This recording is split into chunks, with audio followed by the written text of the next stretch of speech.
Hi, welcome to the short video presentation for StopThePop, sorted Gaussian splatting for view-consistent real-time rendering. 3D.js suffers from popping artifacts and inconsistencies during view rotation, as can be seen in this video. This can be effectively isolated by flipping between subsequent frames of a video sequence. Our method stops the pop and leads to increased view consistency.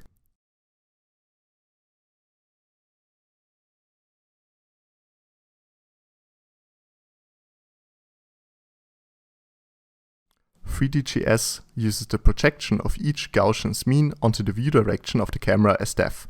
This can result in sudden changes of ordering during rotation, causing popping, as can be seen in this animation. When integrating a 3D Gaussian along a view ray, the result is a 1D Gaussian. Our method takes the maximum along this 1D Gaussian as depth. We propose per tile pre-sorting to improve sorting quality. For each tile touched by the Gaussian, we compute the maximum point.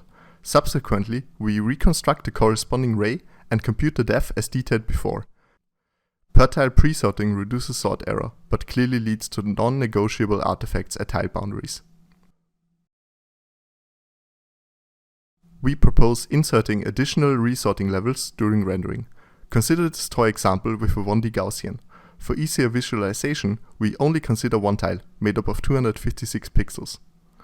The first hierarchy level is a 4x4 tile. We compute the depth as in per tile pre-sorting, now taking the center of the tile for the view ray. We insert the computed depth into the 4x4 tile queue and perform resorting. If the 4x4 tile queue is full, we take the first Gaussian and consider each 2x2 subtile. Again, we take the center ray, compute the depth, perform resorting, and consider each ray of the 2x2 subtile. Finally, we compute the depth along the direction of the ray, perform resorting, and blend the first Gaussian if the buffer overflows. Please note that this version is overly simplified for visualization purposes. Consider our full paper for implementation details. We propose a metric to measure our improvement in view consistency. As stated before, popping artifacts are most visible when flipping between subsequent frames of a video sequence.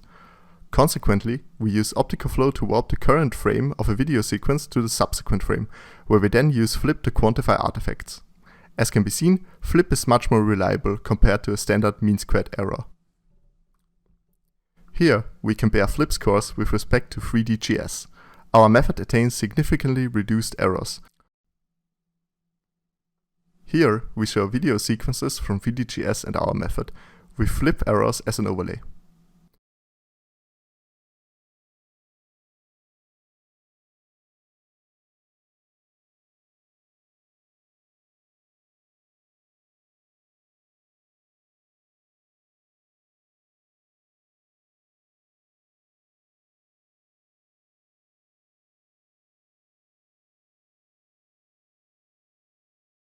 We ran an extensive quantitative performance evaluation.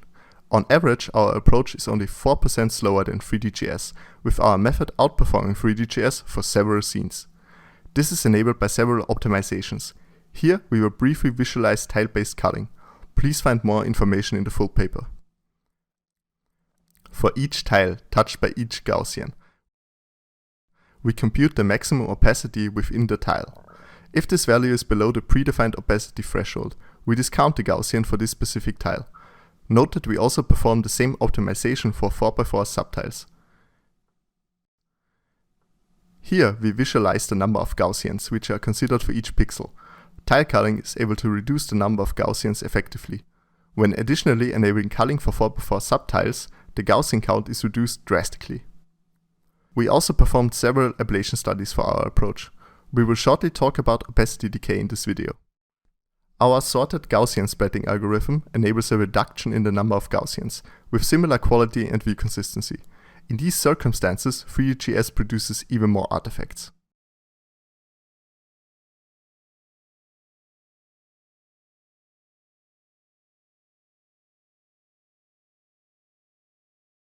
Thank you for listening. Please visit our project page for the code release, the full paper, and even more results.